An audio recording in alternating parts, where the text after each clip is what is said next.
This year, Utah joined 38 other states in doing away with an outdated law, one that automatically suspends a person's driver's license for a drug conviction that has nothing to do with driving.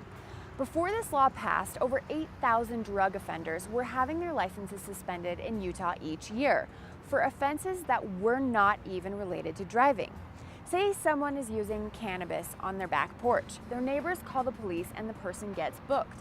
After being found guilty by a judge, the individual would likely have their driver's license suspended for 6 months, even though they were not driving or even around or near a car at the time of their booking. Now, in addition to the community service, probation time, and all the fines they must pay, they additionally face a severe lack of mobility. With the loss of a license comes a loss of reliable transportation, making it even more difficult for people with conviction records to gain and keep employment. This in turn affects their ability to pay for hefty legal fines in addition to their daily needs such as housing and food.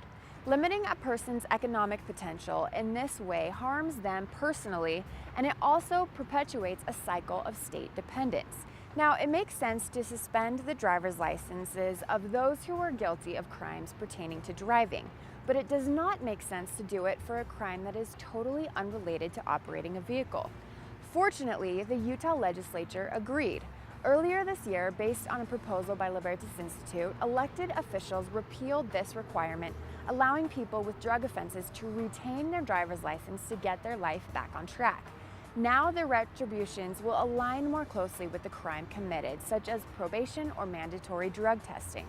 With this law now repealed, thousands of Utahns each year will have one less barrier to pursue a more stable life.